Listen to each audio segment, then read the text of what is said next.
And Donald Trump has opened a new front in his growing face-off with Canada.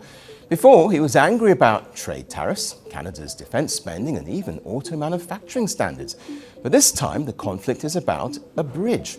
And strangely, it's a bridge that Canada has already paid for. Well, the bridge in question is the $4.6 billion Gordie Howe International Bridge, a huge infrastructure project connecting Windsor in Ontario with Detroit in Michigan. It's expected to be open soon, and once completed, is set to become one of the most important trade routes between the two countries. But now Trump is threatening to block its opening. A bridge normally connects people. It reduces distance. It builds trust. But here, a bridge has become a battlefield. The Gordie Howe International Bridge is not just concrete and steel. It is a $4.6 billion investment funded by Canada. It connects Windsor and Detroit, one of the busiest commercial corridors in North America. Nearly 25% of all trade between the United States and Canada moves through this region. Every day, thousands of trucks carry auto parts, machinery, food, and energy products across this border. The auto industry alone depends on this crossing because car parts move back and forth multiple times before a vehicle is completed. One small delay can cost millions of dollars. That is why this bridge matters. It is designed to reduce congestion, speed up trade, and strengthen supply chains. Economists have called it a lifeline for North American manufacturing. For Michigan, it promises economic growth. For Ontario, it promises stability and jobs. For both countries, it represents cooperation. But when infrastructure becomes political, it stops being about traffic and starts being about leverage. Blocking or delaying such a project sends a strong message. It shows power. It creates uncertainty. And in global politics, uncertainty is a weapon. If a bridge that is almost complete can suddenly become a dispute, then investors begin to worry. They go beyond construction materials. They touch sovereignty. When a leader says the United States should own at least half of a bridge funded entirely by Canada, it changes the tone of the conversation. It shifts from partnership to pressure. Trade infrastructure always carries strategic value. Control over major routes means influence over economic flow. If a country gains authority over customs decisions, toll systems, or regulatory access, it gains leverage.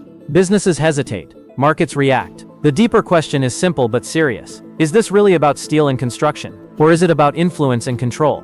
When a trade artery becomes part of a political face-off, it signals something bigger. Because bridges are not usually targets. They are symbols. And when symbols are challenged, relationships are tested. Now the tension grows stronger. It's also unacceptable that more of this bridge isn't being built with more American-made materials, even more so than what President Barack Obama committed to with the Canadians at the time, at the start of the project. He also believes that the U.S. should own at least half of the bridge, have shared authority over what passes across it, and participate in the economic benefits generated by its use. Ownership, authority, control over what passes across it. These words are not small. And leverage in politics often becomes bargaining power in negotiations far beyond the original issue. Yet there is an important contradiction here. This project began years ago with bipartisan support. In 2017, during his first term, Donald Trump supported the expeditious completion of this bridge. At that time, it was presented as a shared economic opportunity. Now the narrative sounds different. When positions change, analysts must ask why.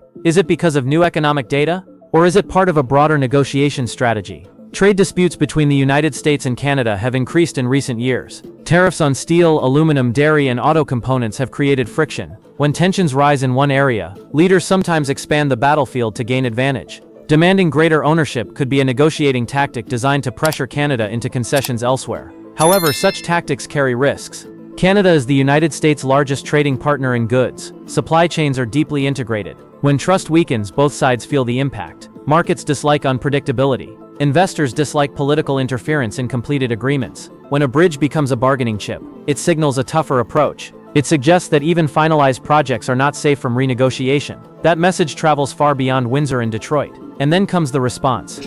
I explained that Canada was paid for the construction of the bridge, over $4 billion, that the ownership is shared between the state of Michigan and the government of Canada, and that in the construction of the bridge, obviously there's Canadian steel, Canadian workers, but also U.S. steel, U.S. workers that are involved. This is a great example of cooperation between our countries.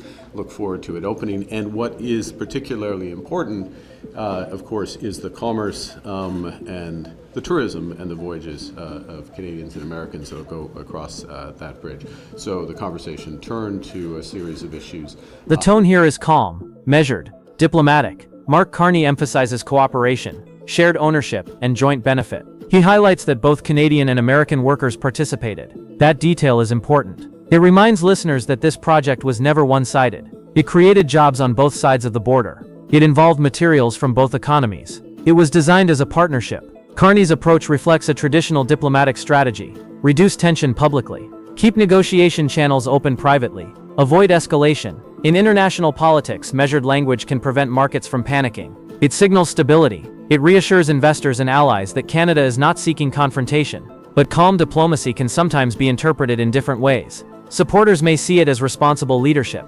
Critics may see it as weakness. When faced with strong rhetoric, a soft tone may not always change the other side's strategy.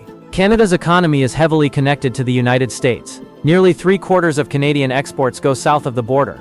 That dependence creates vulnerability. At the same time, it gives Canada leverage because American industries also rely on Canadian supply chains, especially energy and automotive production. The real question now is balance. How far should negotiation go before it becomes concession? When does patience protect national interest? And when does it encourage further demands?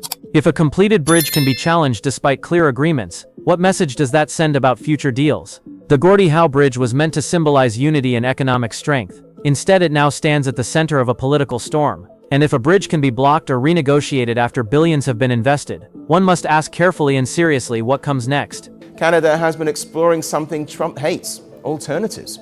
Carney and his government are seeking a new trade agreement with China. Our objective is to remove all tariffs in the auto sector, to build the strongest North American auto sector. That's what we will build together.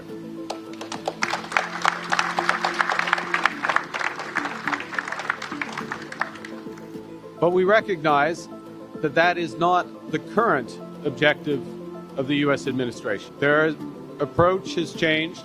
It's their right. So we have to prepare for all possibilities. We must take care of ourselves. Those words carry weight. We must take care of ourselves. That is not emotional language. That is strategic language. When a country begins to openly explore alternatives, it means trust has weakened. Canada looking toward China for trade cooperation is not a small signal. It is a message. It says that Ottawa is thinking beyond Washington. The auto sector is the heart of this tension. North America's car industry is deeply integrated. A single vehicle may cross the US-Canada border 6 or 7 times during production. Engines are built in one place, assembled in another, fitted with electronics from somewhere else. Tariffs disturb this delicate chain. Even a small tariff increases cost at every crossing. That cost eventually reaches consumers. KUSMA, the trade pact covering nearly $2 trillion in goods and services, was designed to create stability. It replaced NAFTA and was meant to protect integrated supply chains. If uncertainty enters that framework, businesses pause investments, factories reconsider expansion, workers fear layoffs. When Canada signals openness to China, it also touches American political nerves. Washington views Beijing as a strategic rival. Any deepening Canada-China cooperation may be seen not just as trade diversification, but as geopolitical shift. That perception increases pressure from the White House. At the same time, Canada cannot ignore economic realities. If tariffs remain or increase, diversification becomes survival. Europe and Asian markets become more attractive. The European Union has already shown frustration with US tariff policies and strong rhetoric on issues like Greenland. Shared concerns sometimes build unexpected partnerships. The bridge dispute, the tariff tension, the China discussion, they are not isolated events. They connect like pieces of a larger chessboard. When one move is made, several responses follow. Economic nationalism is powerful. Strategic sovereignty is necessary. Balancing both is extremely difficult. Well, I think what we're seeing right now is President Donald Trump is beginning to see Canada more and more as a threat. He continues to rail against this Canada-China deal that involves electric vehicles. And I think that is what is now motivating the president not only to try to destabilize Canada's economy, but he's also destabilizing the U.S. economy, namely Michigan. And this is important because we know that the big three automakers have openly supported this project. They believe that another lane gives them greater access to be able to move goods and people more freely, more quickly between both countries and the border. And now the president is trying to upend this entire process, even as we know Republicans are looking to win an open Senate seat in Michigan. So the president is now going bonkers on Canada, and it's the United States and Michigan in particular that are paying the price. The automotive giants understand something very simple. Speed equals profit. Delays equal loss. The Detroit-Windsor corridor is one of the most important trade arteries in North America. Billions of dollars in auto parts move through it every week. When trucks wait hours at congested crossings, factories slow down. Production lines stop. Workers are sent home early. The Gordie Howe Bridge was meant to solve exactly this problem. A new lane means smoother logistics. Smoother logistics means stronger competitiveness against Europe and Asia. Blocking or delaying it does not only affect Canada, it affects Michigan, it affects American workers, it affects American exports. Politics, however, often works differently from economics. Leaders sometimes calculate that short-term pressure creates long-term negotiation gains. By creating tension around a project supported by major corporations, the White House increases its bargaining position. It sends a message that no agreement is beyond review. Yet there is risk in this approach. Michigan voters care about jobs. Auto workers care about stability. If political strategy harms local industry, it may create domestic backlash. Trade wars rarely stay contained. They ripple through states and provinces alike. The integration between the two countries is not theoretical. Energy grids are connected. Supply chains are intertwined. Agriculture flows daily across the border. Disrupting one sector can disturb many others. Pressure tactics may create leverage, but they also create instability. We have been clear. This government will always defend Canadian workers and industry when they face unfair and unjustified tariffs. Now, while the Canadian government works to make do with the situation out of its control, it is facing another hurdle. According to Bloomberg, Donald Trump is weighing a potential exit of KUSMA, saying the pact, which covers about $2 trillion in goods and services, isn't in America's best interest anymore. All three nations would need to agree to renewal this year to keep it in place. Otherwise, annual reviews will begin, with any leader able to pull out with 6 months' notice. A possible exit from KUSMA would be a dramatic move. This agreement governs nearly $2 trillion in annual trade. It provides rules for automotive content, digital trade, agriculture, labor standards, and dispute resolution. Removing that structure would throw businesses into uncertainty overnight. Markets react strongly to uncertainty. Investors pull back. Currency markets fluctuate. Manufacturing contracts become complicated. Companies begin planning for worst-case scenarios. Even if withdrawal never happens, the possibility alone creates pressure. Tariffs are not just taxes on goods. They are signals. They tell trading partners that cooperation is conditional. When tariffs appear, supply chains adjust. Firms search for alternative suppliers. Countries seek new alliances. Canada's promise to defend its workers reflects political necessity. Any government must protect its industries. However, defensive responses can escalate quickly. Retaliatory tariffs may follow. Consumers end up paying higher prices. Inflation pressures grow. Trump's negotiation style has often involved maximum leverage before compromise. By threatening exit, imposing tariffs, and questioning agreements, he increases pressure on counterparts. Sometimes this leads to renegotiation. Sometimes it deepens division. The larger question remains, how should Canada respond? Is calm negotiation the wiser path, or does firmness prevent further demands? Economic nationalism may protect short-term political interests. Strategic sovereignty ensures long-term independence. Carney recently said at an international gathering that countries like Canada can no longer count on protection from big powers like the United States.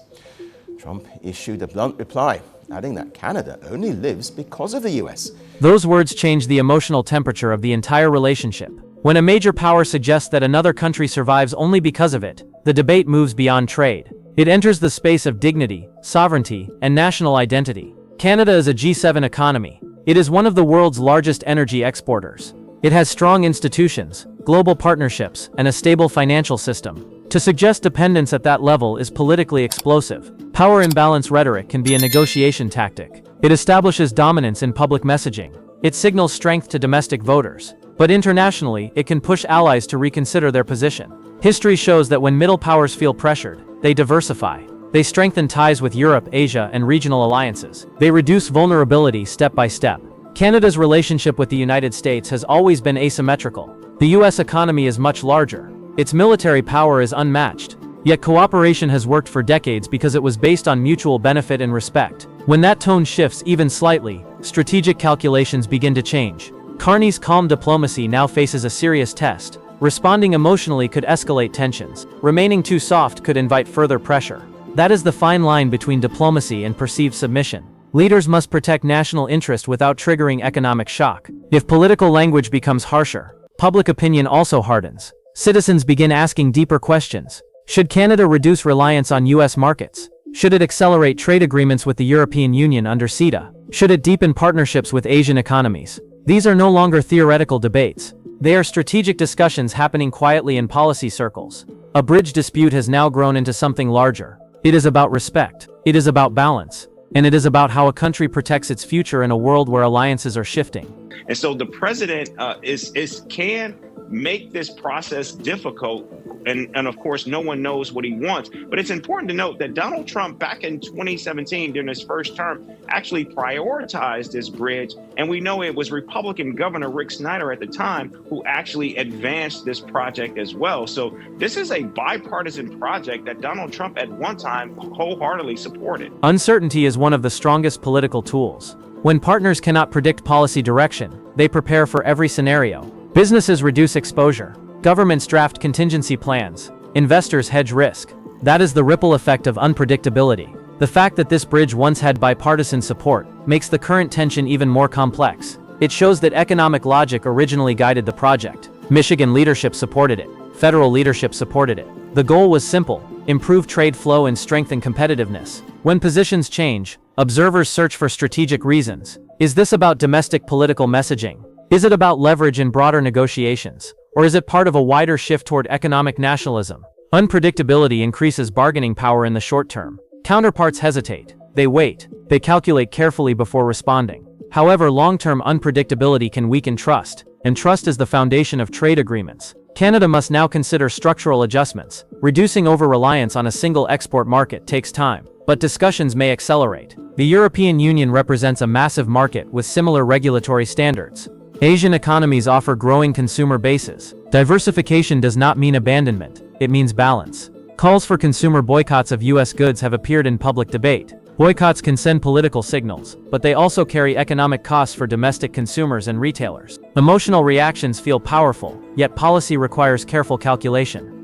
So US politics can be difficult to understand, with archaic rules and procedures used to get or block outcomes. And when it comes to tariffs, Republican leaders have been trying to make it difficult to bring votes to the floor to end Donald Trump's tariffs on Canada, Mexico, and beyond. Ordinarily, when a president declares an emergency, lawmakers have 15 days to vote on it to try and overrule it. But for the better part of a year, House Republicans have been manipulating the legislative calendar, making one day last for months, effectively nullifying its own authority. Critics warn about inflation and supply chain disruption. Yet when procedural tools are used to prevent votes against them, it shows how deeply trade policy has become part of political identity. For Canada, this creates a long-term strategic challenge. If tariffs remain central to U.S. economic policy, diversification becomes not just an option but a necessity. Strengthening ties with Europe, where tariff disputes with Washington have also caused friction, may become more attractive. NATO cooperation continues, but economic alignment can evolve independently. Geopolitics is shifting globally.